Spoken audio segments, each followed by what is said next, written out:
Small-scale industry. Learning objectives. To introduce the meaning and concept of small-scale industry. Present the characteristics of SSI. Discuss the rationale of SSI. Understand the objectives and advantages of SSI. Present a role of SSI in economic development. Present steps involved in starting an SSI. Present government policy towards SSI. Trace government support to SSI during 5-year plan. Present impact of globalization/liberalization, WTO and GATT on SSI. Present meaning, need, nature and types of support and agencies of government for SSI. 6.1 Meaning and definition of small-scale industry. The definition of small-scale industry varies from one country to another and from one time to another in the same country depending upon the pattern and stage of development, government policy and administrative setup of the particular country. There are at least 50 different definitions of SSI as found and used in 75 countries. In some of the countries of the world, the criterion for defining small enterprise is related to the size of employment. For example, in USA, a small enterprise is one which has employment of 500 people. In UK, it is less than 20 skilled laborers. In Germany, less than 300, and in Italy, less than 50 people. However, in most of the countries, the definitions of SSI are related to either investment or size of employment for both.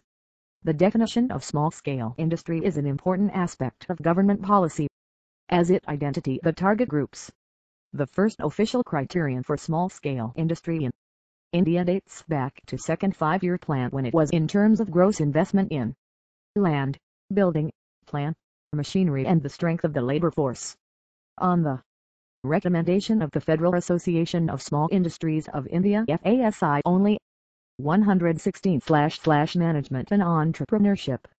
The investment in fixed assets in plant and machinery, whether held in ownership terms or by lease or hire purchase, is considered instead of fixing the limit on overall investment in plant and machinery. The evolution of legal concept of SSI is given in the table 6.1. An ancillary unit is one which sells not less than 50% of its manufacturers to one or more industrial units. However, for small-scale industries, the Planning Commission of India uses the terms village and cottage industries. These include modern small-scale industries and the traditional cottage and household industries as shown in Figure 6.1. Table 6.1. 1950 The Fiscal Commission for the first time defined an SSI as one which is operated mainly with hired labor, usually 10 to 50 hands. 1954-55 The Government of India set up Central Small-Scale Industries Organization CSSIO and Small-Scale Industries Board SSIB to promote small-scale industries.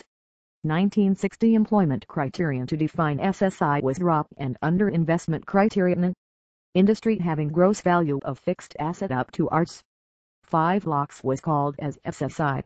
1975 The investment limit was raised to Rs. 10 lakhs 15 lakhs for ancillary units. 1980 The investment limit was raised to Rs. 20 lakhs 25 lakhs for ancillary units. 1985 The investment limit was raised to Rs. 35 lakhs 45 lakhs for ancillary units. 1995 The investment limit was raised to Rs. 60 lakhs 75 lakhs for ancillary units. March 1997 The investment limit was raised to Rs. 3 crore. 1999 to 2000 The investment limit was reduced to 1 crore. 2007 limit is 1 crore only. Small-scale industries. Modern small-scale industries. Cottage industry. Village industry. Ancillary industry. Figure 6.1. Types of small-scale industries. 6.2 Characteristics of SSI. The following are the characteristics of SSI. 1. A small unit is generally a one-man show. Even if SSI is run on partnership or company, the activities are carried by one of the partners or directors. The others are as sleeping partners. Small-scale industry /117. 2. In case of SSI, the owner himself or herself is the manager also and hence an SSI is managed in a personalized fashion. The owner takes effective participation in all matters of business decision-making. 3. The scope of operation of SSI is generally localized, catering to the local and regional demands. For the gestation period, i.e., the period after which return on investment starts, is relatively lower when compared to large units. 5. SSIs are fairly labor-intensive with comparatively smaller capital investment. 6. Small units use indigenous resources and therefore can be located anywhere, subject to the availability of these resources like raw materials, labor, etc. 7. Using local resources, small units are decentralized and dispersed to rural areas. Thus small units promote balanced regional development and prevent the influx of job seekers from rural areas to cities. 8. Small-scale units are more change-susceptible and highly reactive and receptive to socio-economic conditions. They are more flexible to adopt changes like introduction of new products, new method of production, new materials, new markets and new form of organization, etc. 6.3 Rationale. Emphasizing the very rationale of small-scale industry in the Indian economy, the Industrial Policy Resolution IPR 1956 stated, degrees they provide immediate large-scale employment, they offered a method of ensuring the more equitable distribution of the national income, and they facilitate an effective mobilization of resources of capital and skill which might otherwise unutilized. Some of the problems that unplanned urbanization tends to create will be avoided by the establishment of small centers of industrial production all over the country plus minus. The rationale of small-scale industries so established can broadly be classified into 4 arguments as discussed below. 1. Employment argument. In view of abundant labor and scarce capital resources, the most important argument in favor of the SSIs that have a potential to create immediate large-scale employment opportunities. There are many research findings available which will establish that small-scale units are more labor-intensive than large units. Small units use more of labor per unit than investment. Studies have shown that the output-employment ratio is the lowest in small sector. Employment generating capacity of small sector is 8 to 10 times that of large-scale sectors. Some scholars oppose this argument. They are of the opinion that employment should not be created for the sake of employment. According to them, it is not how to 118/management and entrepreneurship absorb surplus resources but how to make the best use of scarce resources. Then, employment argument becomes output argument. 2. Equality argument. An important argument in favor of small-scale industries is that they ensure a more equitable distribution of national income and wealth. This is based on 2 major considerations. Compared to ownership of large-scale units, the ownership of small-scale units is widespread. Their more labor-intensive nature and decentralization and dispersal to rural and backward areas provide more employment opportunities to the unemployed. Most of these small-scale units are proprietary or partnership concerns. The relations between workers and employers are more harmonious in small-scale units than in large-scale units. Dark and Liddell do not agree with this argument and give statistical evidence that wages paid to workers in small units are much lower when compared to the workers in large industries. Workers in small enterprises due to non-existence of trade unions are unorganized and therefore are easily exploited by the employers. But in an underdeveloped country like India, even if small-scale units provide low-pay jobs, they would be of virtual importance in our economy where millions are already in search of employment to eke out their livelihood. 3. Decentralization argument. Big industries are concentrated everywhere in urban areas, but small industries can be located in rural or semi-urban areas to use local resources and to cater to the local demands. Hence it promotes balanced regional development in the country.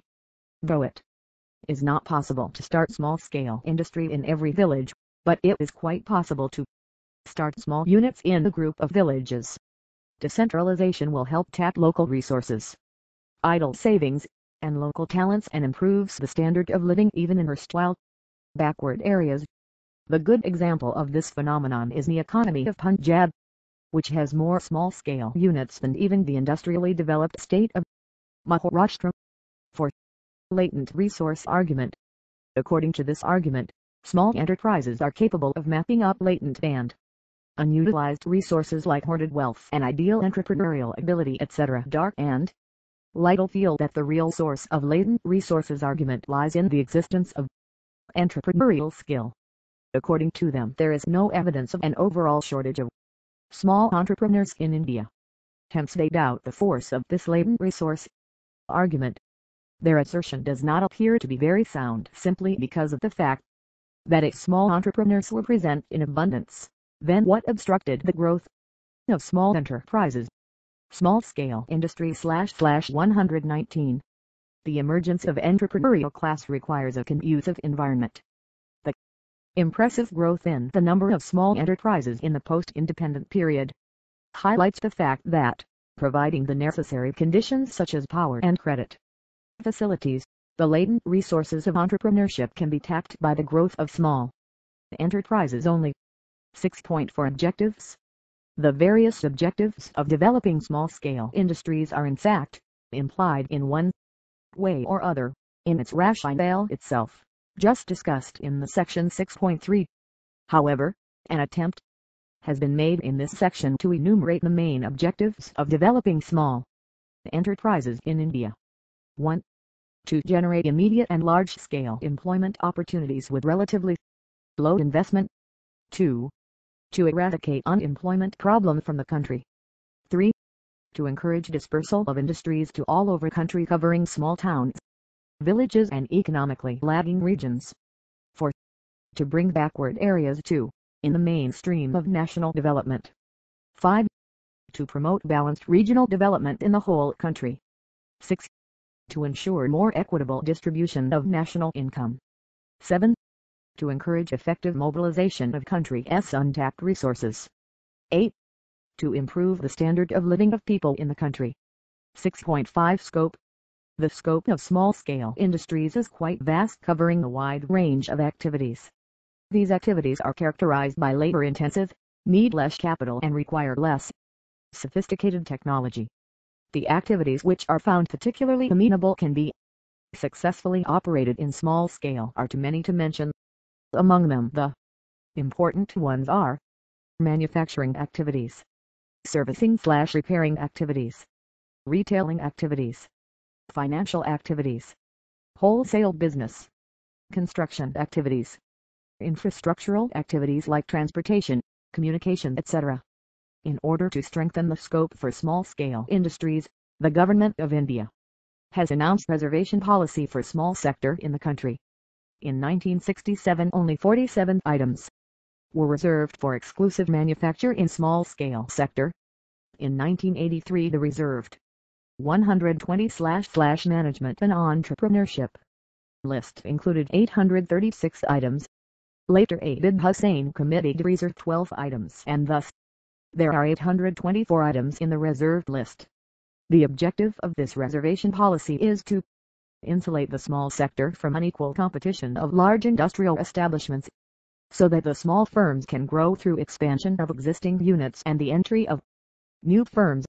Some of the important items reserved for exclusive development in the small sector are food and allied industries, textile products, leather and leather products, footwear, plastic and rubber products, chemical and chemical products, glass and ceramics, pressure stove, electrical appliances, boats and truck bodybuilding, auto parts, components, bicycle parts, tricycles, survey instruments, sports goods, stationery items, clocks and watches, etc.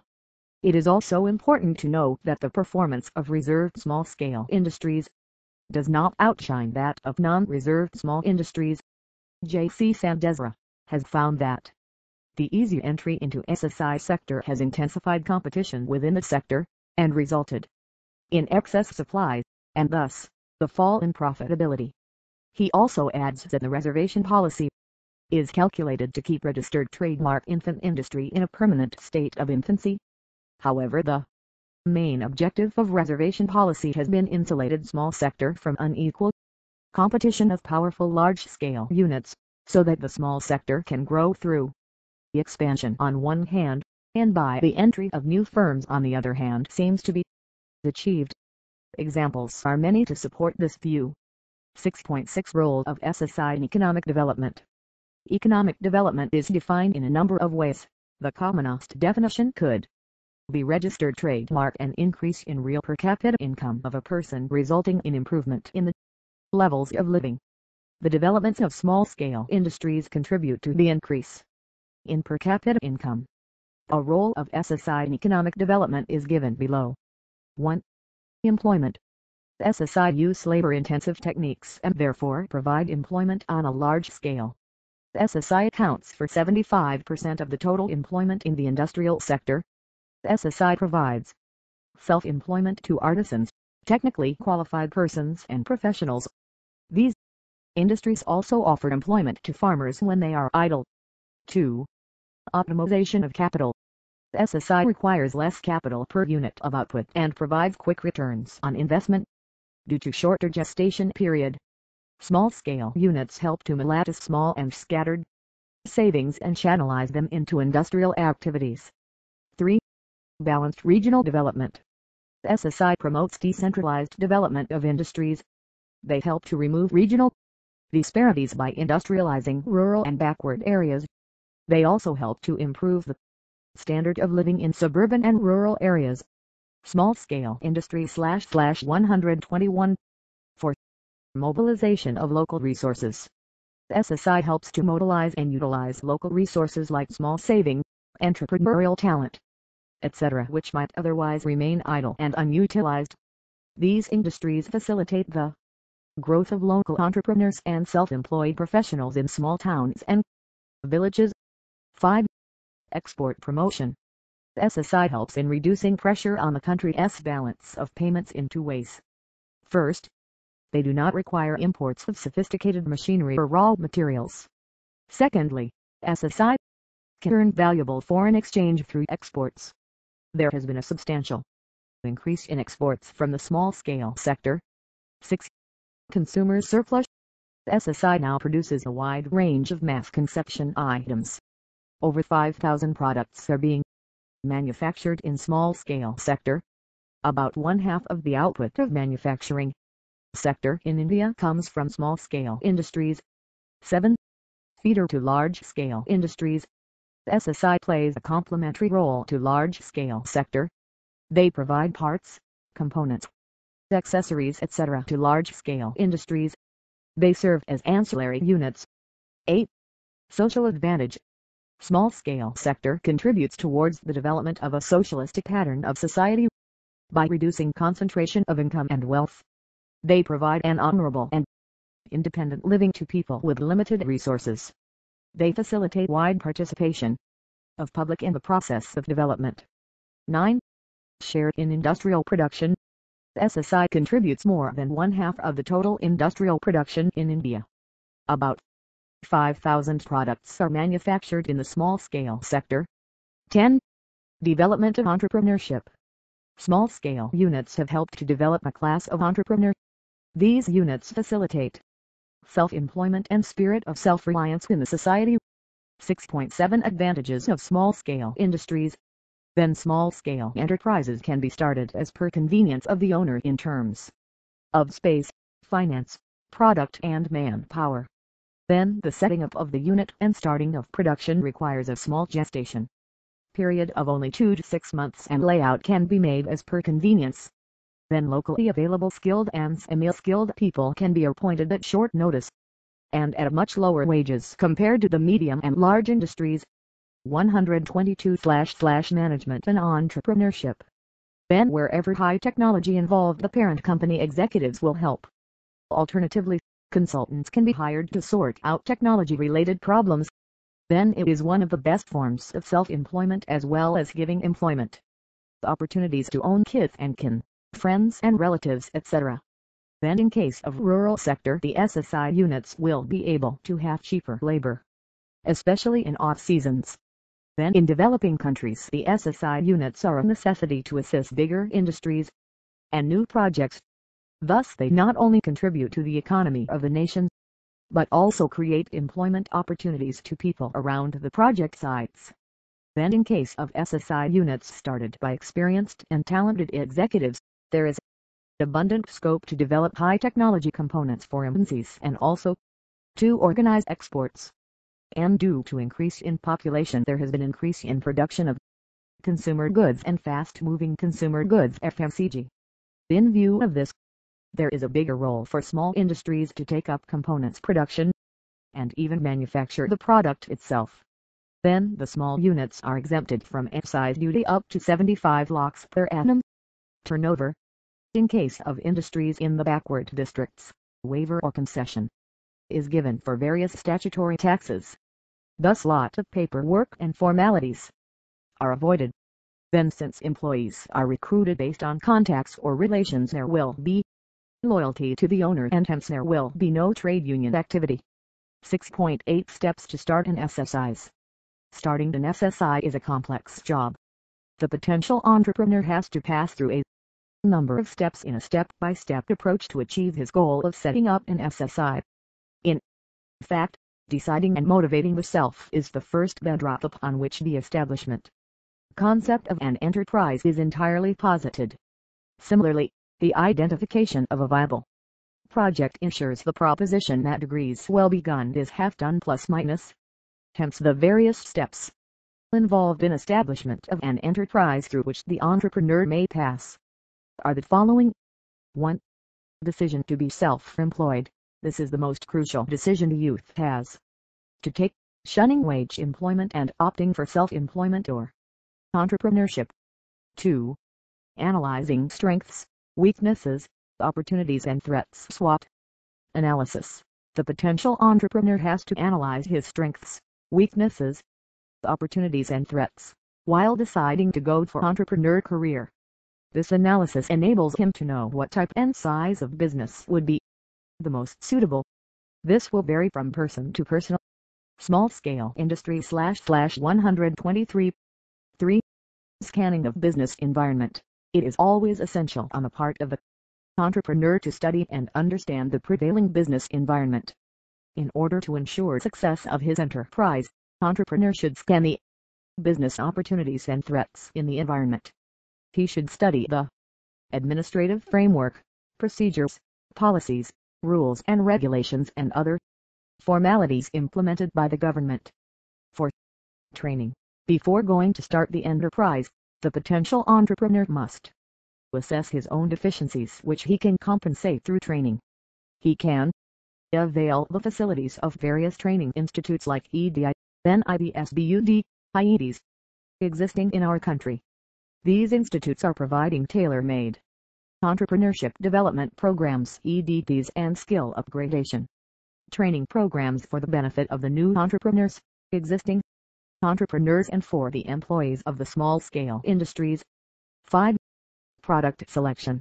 The most important step is to decide what business to venture into, the product or range of products that shall be selected for manufacture and in what quantities. The level of activity will help in determining the size of business and thus form of ownership. One could generate as many project ideas as one can through environment scanning and shortlist a few of them as discussed in the last chapter. Closely examine with the help of opportunity analysis each one of them and zero on the final product or products. 6. Markup survey. It is always convenient to manufacture an item but difficult to sell. So it is rational on the part of the entrepreneur to survey the market thoroughly before embarking upon production.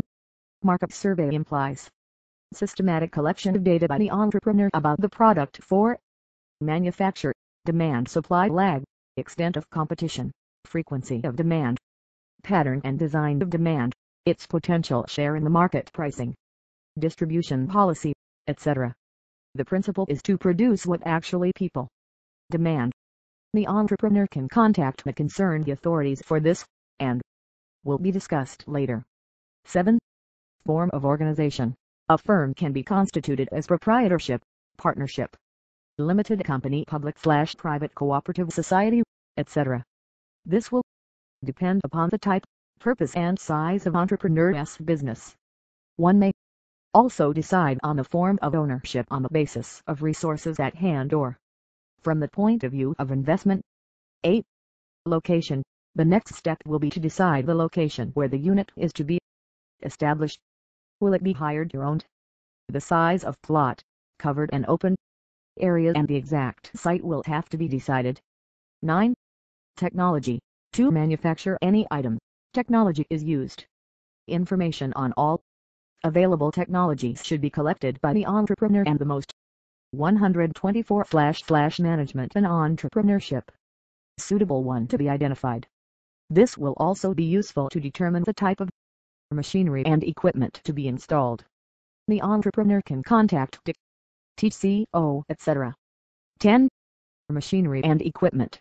Having chosen the technology, the machinery and equipment required for manufacturing the chosen products have to be decided. Suppliers have to be identified and their costs have to be estimated. One may have to plan well in advance for machinery and equipment, especially if it has to be procured from outside the town, state or country. 11. Project report preparation. After deciding the form of the ownership, location, technology, machinery and equipment, the entrepreneur should be ready to prepare his project report or the feasibility study. The economic viability and the technical feasibility of the product selected have to be established through a project report. A project report that may now be prepared will be helpful in formulating the production, marketing, financial, and management plans. It will also be useful in obtaining finance, shed, power connection, water connection, raw material quotas, etc. The entrepreneur has to consider the guidelines given by the Planning Commission in preparing the report. See Chapter 8. 12. Project appraisal. Ordinarily, project appraisal implies the assessment of a project. It is a technique for X&B analysis of a scheme or project. While preparing to set up an enterprise, the entrepreneur has to carefully appraise the project from the standpoint of economic, financial, technical, market, managerial and social aspects to arrive at the most socially feasible enterprise. To avail the finance from the financial institutions and banks, a comprehensive appraisal of projects carrying techno-economic feasibility aspects should be undertaken by the entrepreneur. Thus, a project which is selected should be technically feasible and economically viable, and then only it will be bankable. For this, the following appraisals can be performed at the preliminary level. A. Economical appraisal. B. Financial appraisal. C. Technical appraisal. D. Management appraisal. E. Organizational appraisal. F. Operational appraisal. G. Market appraisal. 13. Finance. Finance is the lifeblood of the enterprise. Entrepreneur has to take certain steps and follow specified norms of the financial institutions and banks to obtain it. The number of financial agencies provide capital assistance and venture capital for starting an enterprise. There are some agencies which small-scale industry /125 provide financial assistance on concession rates. Under PMRE and REGP schemes, financial assistance and subsidies are being provided to the persons who want to set up their own enterprise. Details of it are discussed in Chapter 7. 14. Provisional registration. It is always worthwhile to get the unit registered with the government. The entrepreneur has to obtain the prescribed application form for provisional registration from the Board Directorate of Industries. After having duly filled in the application form, he has to submit the application with all relevant documents in the local Board Directorate of Industries. This will enable the entrepreneur to avail various government facilities, incentives, and assistances schemes including financial assistance from NSIC/SFC/KVIC. The Table 6.2 and Table 6.3 gives the details. 15. Technical know-how. In some cases, technical know-how may be arranged for setting up enterprise. This can be arranged through TCOs, NSIC, SSIDC, DIC, private consultants, SISI, head institutes, foreign collaborators, India Investment Center, and industry, etc. Facilities are also available to SSI for making technical know-how arrangements including turnkey jobs. 16. Power and water connection. The sites where the enterprise will be located should either have adequate power connections or this should be arranged. Entrepreneur can calculate the total power requirement and determine the nearest pole from which power will be given to the enterprise, as it can materially affect the installation cost. Similarly, the water connection will have to be obtained or provision should be made for adequate water supply to the firm. 17. Installation of machinery. Having completed the above formalities, the next step is to procure the machinery for installation. Machinery should preferably be installed as per the plant layout. 18. Recruitment of manpower. Once machines are installed, the need for manpower arises to run them. So the quantum and type of manpower is to be decided. This presupposes the skilled, unskilled and semi-skilled labor, administrative staff, etc. Further, sources of getting desired labor and staff members be indented and recruited. Possibly, the labor force has to be trained, either at the entrepreneur's premises or in a training establishment. 19. Procurement of raw materials. Raw materials are the important ingredients for running an enterprise. The labor will require raw materials to work upon the installed machinery. These materials may be procured indigenously or may have to be imported by the entrepreneur. Entrepreneur has to identify the cheap and assured sources of supply of raw materials for running his own enterprise. Government agencies, see Table 6.2, can assist in case the raw materials are scarce or imported. 126/Management and Entrepreneurship. 20. Production. The unit established should have an organizational setup. 2. Operate optimally. The organization should employ its manpower, machinery, and methods effectively. There should not be any wastage of manpower, machinery and materials.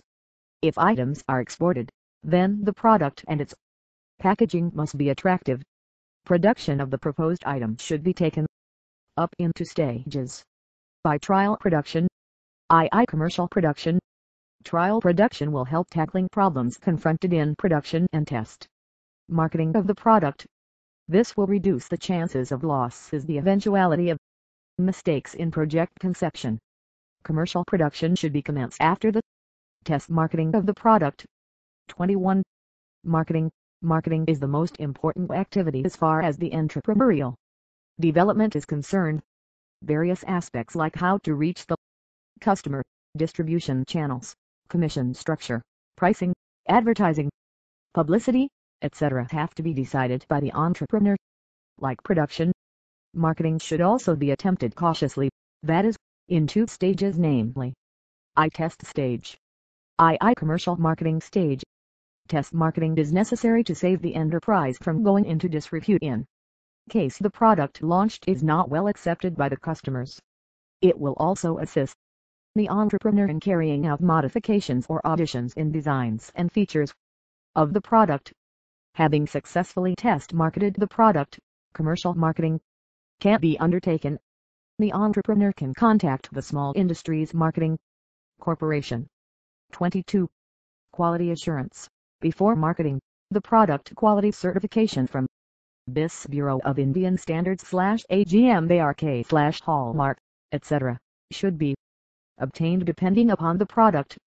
If there is no quality standards specified for the products, the entrepreneur should evolve his own quality control parameters. Quality, after all, ensures long-term success. 23. Permanent registration. After the small-scale unit goes into production and marketing, it becomes eligible to get permanent registration based on its provisional registration from the Directorate of Industries. 24. Market research. Once the product or service is introduced in the market, there is strong need for continuous market research to assess needs and areas for modification, upgradation and growth. Markup becomes Waterloos for most SSI entrepreneurs as they ignore the vital day-to-day operation. Initial success should not lure the entrepreneur into a sense of complacency. Small-scale industry/127. Table 6.2. Sources of information. ESL. Note. Area state-level agencies, national-level agencies. 1. Project selection SISI. DIC. IDCS, IICS, TCOS, SFCs, SIC, IC, IEB, PDC, CB, SIDO, CSIR, DBP, IIC, IFCI, IPB, NRDC, EDI. 2. Registration and licenses. CIF, DDCA, DIC, DB, GMB, SIC, WPCB, IC, LA, STC, TC, CECD, CCIE, ISI, IDC, MIC, NSIC, RC, ROOT, SC, DGDD. 3. Finance DIC, Bank, SFC, SIC, IICs, IDCs, CB, CEC, ICICI, IDBI, IFCI, NIBSC, SBI, DIC. 4. Technical DDCA, DIC, DJCII, TOCs, GMB, CIPET, CSIR, IIC, IIFT, MRDC, NSIC, ROOT, SBS, SISI, CITD, ICMR. 5. Training EDTs, SISI, TCDs, DICS SBI, CB, CIPET, IRL, NISIET, IITs, NIBSBUD, EDI. 6. Infrastructure Facilities DIC, EB, IDC, LA. 7. Raw Materials DIC, MID, MDC, SIC, IC, STIR CCCIE, MMTC, MDC, SPC. 8. Plant and Machinery DIC, IIC, SFC, SEC, IC, IDBCCIE, NSIC, SISI. 9. Marketing Information DIC, TCOS, SEC. 6. RIMCO, DBP, DGSD, CCIE, IIFD, MID, SIC, ICMR, ICAR. Table 6.3, Application Forms. No. Subject Agencies. A. Planning Stage. 1. Provisional Registration Number DIC. 2. Application for Shed or Plot SIDC. 3. No Objection Certificate from Local Authorities LA Local Authority. 4. No Objection Certificate from Health Department District Health Officer. 5. No Objection Certificate from Electricity Department Electricity Department. 6. Loan Application for Term Loan SFC/NB/NSIC. 7. Subsidy Registration DIC. 8. Application for Building Plan and Estimates Approval of Architect/Contractor. 9. Application for Bank Account/Cash Credits/Working Capital Loan. And B. 10. Application for Air and Water Pollution No Objection Certificate. State Pollution Control Authority. 11. Application for the approval of production program for certain restricted items. DIC, SISI, Central Ministry. Continued. 128/Management and Entrepreneurship. 12. Registration of Partnership Deed Registrar of Firms. 13. Application for Ancillary Units Parent Companies. 14. Registration of Firms Register of Firms. 15. Application for the Boilers and Plant Layout of the Unit Inspector of Boilers. 16. Application for the Production of Petroleum-Based Products. Ministry of Petroleum. 17. Application for Excise Registration Number Excise Department. 18. Application for Latex in Rubber-Based Products Rubber Board. 19. No Objection Certificate from Forest Department for Wood-Based Products. State Conservation of Forests. 20. Applications for Essential Commodity Items as Raw Materials. District Civil Supply Department. 21. Application for Imported Raw Materials /Export-Import Boards. 22. Application for Imported of Machines /Export-Import Boards. 23. Application for Raw Materials Quota D/C/Export-C Import Boards. B during implementation of project. 24. Application for Power Connection Local Electricity Department. 25. Application for Water LA. 26. Application for C-Form Sales Tax Department. 27. Application for State Sales Tax Registration Sales Tax Department. 28.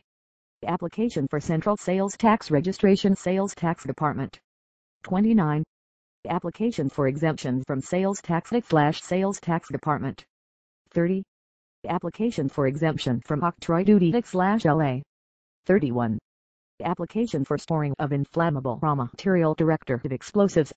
C. During running of enterprise. 32. Application for permanent registration number/Directorate of Industries. 33. Application for subsidy claims. 34. Application for power subsidy LA. 35. Application for food preservation ordinance license. Food controller. 36. Application for registration in case of more than 20 employees without power use or more than 10 employees with power use. Labor Welfare Board/Employment Exchange/PF Commissioner. 37. Application for product marketing to the Central Government Department. DIC, DGSD. Small Scale Industry/129. Learning Activity 6.1. Meet an entrepreneur and discuss with him the steps he has taken while starting his enterprise. Also identify the difficulties he has faced in starting his industry. 6.9 Government Policy, Industrial Policy Resolutions. Major Environment. After attaining independence in 1947, India adopted economic planning as a method to achieve economic development. The pattern of planning that came to be accepted was of a mixed type, meaning thereby that industrial units in the public and private sector will be operating in the economy. The mixed nature of the economy meant that on crucial areas the policy of the government was decisive and changes therein were in great relevance to industrial units. In the field of industry, government's objectives and intentions were announced through 5 industrial policy resolutions (IPRs). These resolutions were announced in 1948, 1956, 1977, 1980 and 1990. For a summary, see Table 6.4. We shall briefly state what each of the IPRs had stated about growth and development of SSI sector. It must be added that it is only recently that government policy and activities of the different interface institutions have covered SSE in addition to SSI. The earlier thinking was mostly addressed to SSI. IPR 1948. The industrial sector in 1948 was not different from the one existing in pre-1947 days, and hence the SSI sector meant mainly rural industrial units, small job co-repair shops, units making agricultural implements, a few urban small units and handloom units, weaving clothes. The greatest economic significance of these units to the Indian economy was their employment potential. It was this potential which called for protection through policy, and the main thrust of IPR 1948 as far as the small-scale sector was concerned was protection. IPR 1956. The second IPR was announced against the background of a bolder second 5-year plan, with a long-term strategy for industrial and economic development. As to the SSI sector, the resolution envisaged the dual role this I manufacture of consumer goods, such as clothes, and I manufacture of components for the newly established industry, as part of the program for long-term industrial development. Thus, to the earlier emphasis of protection was added development. Industrial policy for SSI aimed at degrees protection plus development plus minus. IPR 1956 in a manner initiated the modern SSI in India. IPR 1977. The next IPR was announced after a lapse of 2 decades. During the preceding decades, 2 major problems had been witnessed. First was the lopsided industrial 130/management and entrepreneurship development. Large, medium and small-scale industries had become more of an urban phenomena, and the other was large-scale unemployment. The issue of urban and rural, educated and uneducated unemployed had started becoming difficult. This situation led to a renewed emphasis on promotion of typical employment, generating small-scale industry, located in rural areas and small towns. As a formula, it was, scale of output should be small, locations urban/rural, and technology, labor-intensive. This was the IPR which assigned a positive role to SSI in terms of wage employment of worker and self-employment of the entrepreneur. This was the IPR which therefore, offered a wider perception to policies and programs for SSI development. To the earlier thrust of protection IPR 1948 development IPR 1956 this resolution added promotion. The SSI sector was thus to be protected, developed and promoted. IPR 1980. This IPR re-emphasized the spirit of the IPR 1956 with its strategy of large-scale, high technology and heavy investment-based key or basic industry. Nevertheless, the SSI sector remained as perhaps the best sector for generating wage and self-employment based opportunities in India. IPR 1990. This IPR was announced during June 1990. Its basic aim is to introduce measures of economic liberalization and simplified rules and procedures with a view to enhancing the technological base of industry and accomplishing higher levels of output. It gave a special emphasis on the SSI/SSE sector where employment opportunities are likely to be high. In order to enable the SSI units to update their technology, the investment limit of SSI has been raised to Rs. 60 lakhs. SSI Policy Framework latest amendment. In line with new economic policies, a policy document for SSI was announced on 6 August 1991. It continued priority sector lending to SSI by banks/financial institution, then excise exemption scheme, and reservation of items for exclusive production, and price and purchase preference, and uniform package of incentives of the entire sector.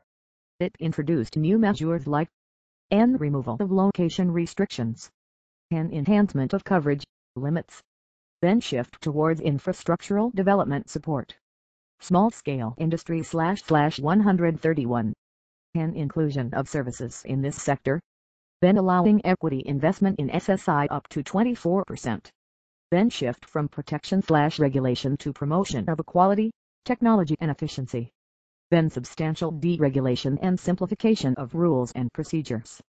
Table 6.4, Industrial Policy Resolution, the summary. Your main objective principle measure the SSI universe. IPR 1948 Protection. Raw material cheap power technical advice, marketing of products, safeguarding against excessive competition from large units, village-based small enterprises, repairs job shops, units using local market, raw materials, labor, hence locally self-sufficient. 1956 Protection Plus Development. Protect artisan-based non-tax enterprise development. Modern SSI for industrial and consumer goods. Provide capital and skill. Develop export-based units. Achieve regional balance through SSI. Package of assistance and incentives. Infrastructure, technological upgradation. Preservation of items for SSI. Tiny/cottage rural units. Modern SSI units in urban areas.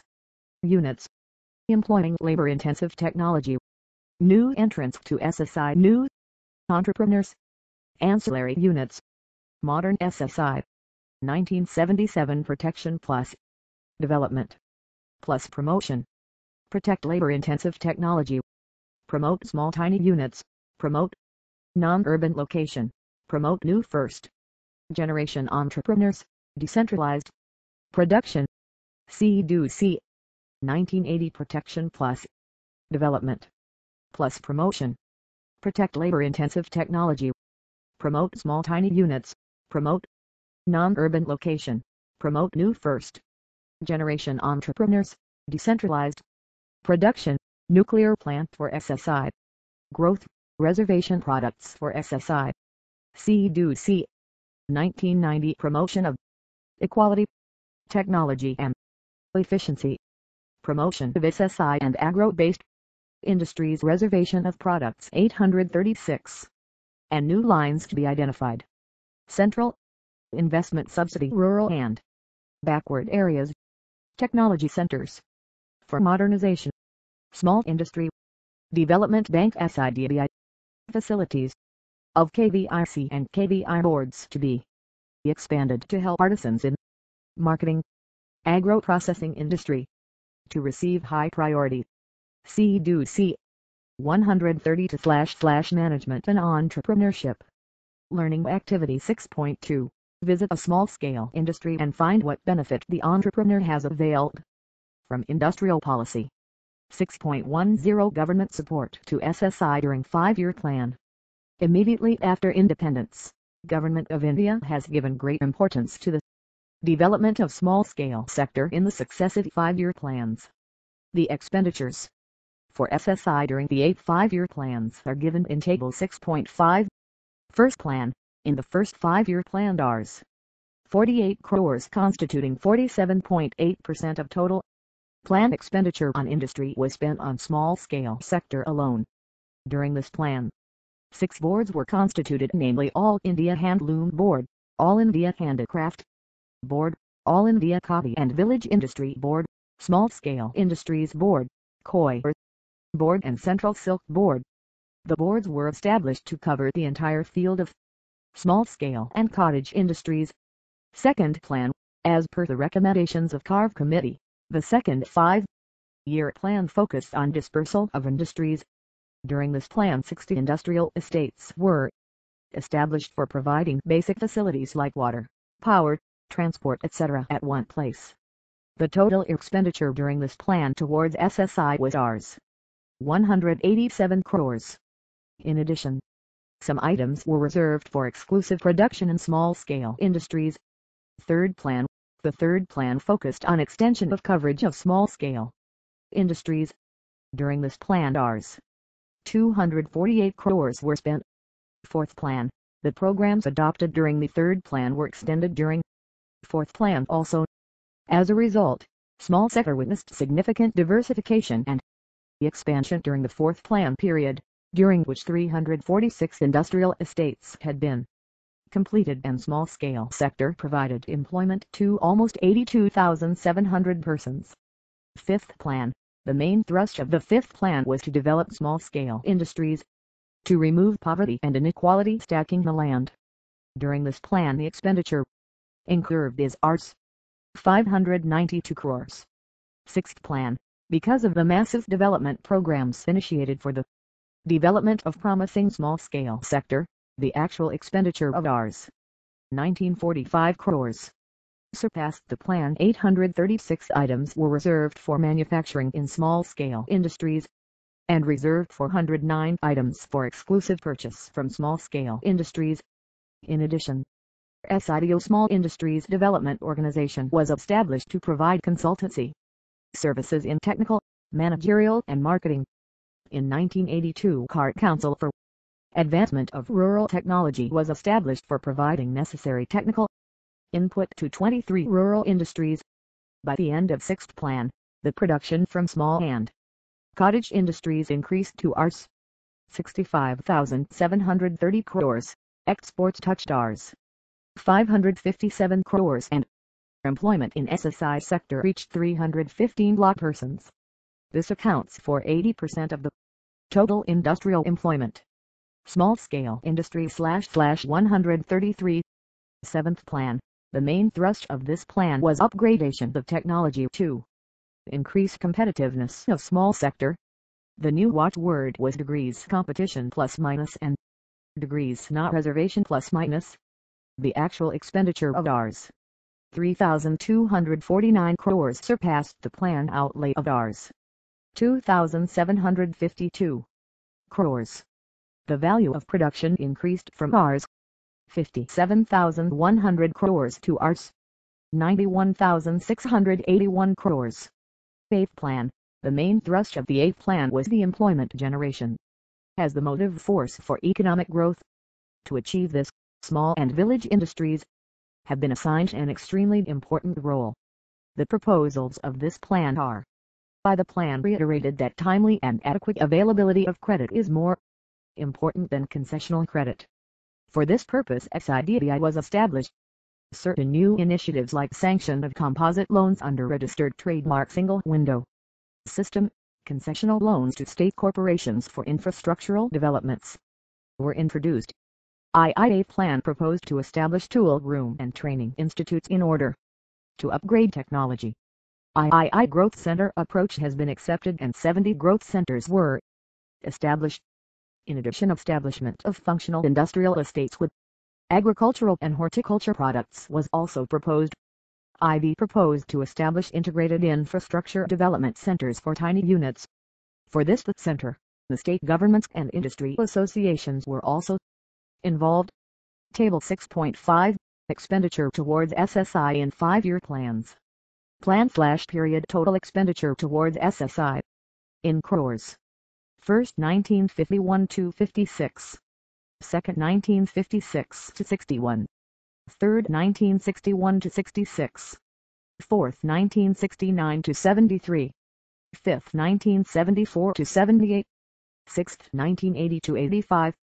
Seventh 1985-90. Eighth 1992 to 97. 48.00. 187.00. 248.00. 242.00. 592.00. 1945.00. 3249.00. 6334.00. New policy initiatives in 1999 to 2000 for small-scale sector. The Government of India has announced new policy initiatives for small-scale sector in 1999 to 2000. The features of new policy are listed below. 1. A national program for rural industrialization has been announced, with a mission to set up 100 rural clusters every year, to give a boost to rural industrialization. 134/Management and Entrepreneurship. To coordinate the latest development with regard to the World Trade Organization. WTO cell has been set up in the office of DCSSI to disseminate information to SSI associations and SME units regarding recent developments. Prepare policies for SSIs in tune with the WTO agreements and organizing WTO sensitization seminars, workshops. 3. Cotton yarn has been included in the general excise exemption scheme for SSIs. For small job workers engaged in printing of glazed tiles, have been exempted from excise duty. 5. Announcement of a new credit insurance scheme in the budget 1999 to 2000. For providing adequate security to banks and improving flow of investment. Credit to SSI units, particularly export-oriented and tiny units. 6. The working capital limit for SSI units is determined by the banks on the basis of 20% of their annual turnover. The turnover limit for this purpose has been enhanced from Rs. 4 crore to Rs. 5 crore. 7. To increase the reach of banks to the tiny sector, tending by banks of non-banking financial companies and BFCs or other financial intermediaries for purpose of on-lending to the tiny sector, has been included within the definition of priority sector for bank lending. 8. Exemption from excise duty, as given to SSI units, will be extended to goods bearing a brand name of other manufacturers in rural areas. 9. The investment limit for small-scale and ancillary undertakings has been reduced from existing Rs. 3 crores to Rs. 1 crore. Learning activity 6.3 Meet 2 entrepreneurs, 1 in manufacturing and 1 in service sector. Discuss with them the factors they have considered for product selection and location of the enterprise. 6.11 Impact of globalization and liberalization on SSI. Before the introduction of new economic reforms in 1991 following the inevitable globalization, the SSI sector was overprotected. The small-scale industry never had a strong desire to grow to medium and large scale because of the benefits of protection given to it. Many of the policies also discouraged the growth of small-scale units into large ones and had a stunting effect on manufacturing, employment and output growth. With the globalization, the SSIs are now exposed to severe competition both from large-scale sector, domestic and foreign and MNCs. The effect of globalization can be summarized as below. 1. The new policies of the government towards liberalization and globalization, without ensuring the interest or priority of small-scale sector, resulted in poor small-scale industry /135 growth rate of SSI sector. The SSI sector has suffered because of the lending institutions and promotional agencies, whose main agenda is to serve big units and multinationals. 2. The problems of SSI in liberalized environment have become multidimensional. In implementation of project, inadequate availability of finance and credit, marketing problems, cheap and low-quality products, technological obsolescence, lack of infrastructural facilities, deficient managerial and technical skills, to name some. 3. Globalization resulted in opening up of markets, leading to intense competition. For example, the World Trade Organization (WTO) regulates multilateral trade, requiring its member countries to remove its import quotas, restrictions and reduce import tariffs.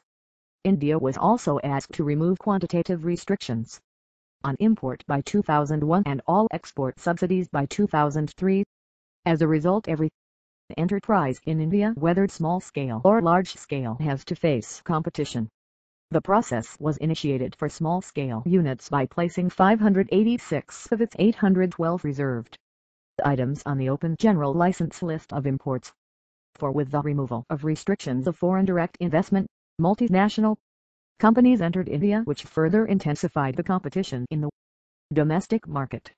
The 1990s witnessed the entry of multinational companies in areas such as automobiles, electronics and IT-based sectors. In the changed environment after globalization and liberalization, the policies and projects for the SSI sectors will have to be effective and growth-oriented, not just protecting so as to achieve competitiveness. In order to protect, support and promote small enterprises, the number of protective and promotional measures have been undertaken by the central government. The promotional measures cover the following: 10. Industrial extension services. 10. Institutional support in respect of credit facilities. 10. Provision of developed sites for construction of sheds.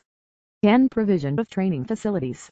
Then supply of machinery on hire purchase terms. Then assistance for domestic marketing as well as exports. Then special intensive for setting up enterprises in backward areas. And technical consultancy and financial assistance for technological upgradation. 6.12 Impact of WTO/GATT on SSI. The challenges to the small-scale sector are due to the impact of agreements under WTO. The setting up of the WTO in 1995 has altered the framework of international 136/management and entrepreneurship trade towards non-distortive, market-oriented policies. This is in keeping with the policy shift that occurred worldwide in favor of the free market forces and tilt away from state regulation/intervention in economic activity. This is likely to lead to an expansion in the volume of international trade and changes in the pattern of commodity flows. The main outcome of WTO stipulated requirements will be brought about through reduction in export subsidies, greater market access, removal of non-tariff barriers and reduction in tariffs. There will also be tighter patent laws through regulation of intellectual property rights under trade-related intellectual property rights TRIPS agreements, which laid down what is to be patented, for what duration and on what terms. Increased market access to imports will mean opening up the domestic market to large flows of imports. The removal of quantitative restrictions on imports of these items will soon be freed from all restrictions as announced in the recent import-export policy. Increased market access will also mean that our industries can compete for export markets in both developed and developing countries. But the expected surge in our exports can come about only if SSI sector is restructured to meet the demands of global competitiveness, which is the key to the future of small industries in present contest. SSIs have to face threats and also avail opportunities owing to the WTO and its agreements. The main opportunities of the WTO are classified into three. Firstly, national treatment of exportable items across the countries all over the world, with better market access through the internet. Second, enlightened entrepreneurs have greater opportunities to benefit from their comparative advantages due to lowering of tariffs and dismantling of other restrictions. Finally, industries that are in constant touch with government, which in turn negotiates in their best interests in the ongoing dialogue with the WTO, are going to benefit. India has real chance of becoming a superpower in the service sector, particularly IT. It has already captured about 25 6% of world exports. 6.13 Support. Meaning and need for support. Finance is one of the essential requirements of any line of activity. Before actually setting up their units, small entrepreneurs need to know very clearly about the type and extent of their financial requirements. Integral to financial requirements is to know about the possible alternative sources from which finance can be availed of. Given the shortage of own funds, the Government of India, as a part of its policy of promotion of small-scale sector in the country, has set up a host of institutions to meet the financial requirements of small entrepreneurs. Small-scale industry /137. Starting an industrial unit require various resources and facilities. Small-scale enterprises, given their small resources, find it difficult to have these own. Finance has been an important resource to start and run an enterprise because it facilitates the entrepreneur to procure land, labor, material, machine and so on from different parties to run his/her enterprise. Hence finance is considered as degrees lifeblood plus minus for an enterprise. Recognizing it, the government through her financial institutions and nationalized banks has come forward to help small entrepreneurs provide them funds. Admittedly, finance is an important resource but not the only condition to run an enterprise. In order to start any economic activities, a minimum level of prior built-up of infrastructural facilities is needed. Financial assistance and concessions cannot, in any case, adequately compensate for the deficiencies of infrastructure such as transport and communication. This is one of the reasons why industries have not been developing in backward areas in spite of financial assistance and concessions given by the government to the entrepreneurs to establish industries in backward areas. Creation of infrastructural facilities involves huge funds which the small entrepreneurs do lack. In view of this, various central and state government institutions have come forward to help small entrepreneurs in this regard by providing them various kinds of support and facilities. Availability of institutional support helps make the economic environment more conducive to business or industry. The various kinds of support and facilities provided are discussed in the next section. The various central, state government institutions are discussed in detail in Chapter 7. 6.14 Agencies of Government for SSI. The Ministry of Small-Scale Industries is the administrative ministry in the Government of India for all matters relating to small-scale and village industries, which designs and implements policies and programs for promotion and growth of small industries. The Department of Small-Scale Industries was created in 1991 in the Ministry of Industry to exclusively formulate the policy framework for promoting and developing small-scale industries in the country. It initiates appropriate policy measures, programs and schemes for promotion of SSI. The policy measures include setting up of a network of institutions to render assistance and to provide a comprehensive range of services and common facilities for SSIs. The range of services cover consultancy in techno-economic and managerial aspects, training, testing facilities, and marketing assistance through the agencies created for the specified functions. These activities are supported by a host of other central/state government departments, promotional agencies, autonomous institutions, non-government organizations and so on. The implementation of policies, programs and schemes for providing infrastructure and support services to small enterprises is undertaken through its attached office, namely Small Industries Development Organization SIDO Koti Village and Industry Commission KVIC and COI Board, National Small Industry Corporation and SIC and 138/Management and Entrepreneurship. Various training institutes. The institutional network can be broadly classified as under and is shown in Figure 6.2. 1 Central level institutions/agencies. 2 State level institutions/agencies. 3 Other agencies. Central level SSI Board, KVIC, SIDO, and SIC, NPC, and STDB, then ISIETIE, then IBSBUDEDI. State level districts, SFCs, SSIDC. Others. Industry Association, R&D organization. Non-government organizations. SSIs. Figure 6.2. Institutions supporting small-scale industries. 6.15 Nature and types of supports. Policy support. 1. The investment limit for the tiny sector will continue to be Rs. 25 lakh. 2. The investment limit for the SSI sector will continue to be at Rs. 1 crore. 3. The Ministry of SSI and RE will bring out a specific list of high-tech and export-oriented industries which would require the investment limit to be raised up to Rs. 5 crore to admit suitable technology upgradation and to enable them to maintain their competitive edge. For the Limited Partnership Act will be drafted quickly and enacted. Attempts will be made to bring the bill before the next session of Parliament. Fiscal support. To improve the competitiveness of small-scale sector, the exemption for excise duty limit rose from Rs. 50 lakhs to Rs. 1 crore. 1. The composite loans limit rose from Rs. 10 lakh to Rs. 25 lakh. 2. The small-scale service and business industry-related enterprises SSSBEs with a maximum investment of Rs. 10 lakhs will qualify for priority lending. 3. In the National Equity Fund scheme, the project cost limit will be raised from small-scale industry / 139 Rs 25 lakh to Rs 50 lakh. The soft loan limit will be retained at 25% of the project cost subject to a maximum of Rs 10 lakh per project. Assistance under the NEF will be provided at a service charge of 5% per annum.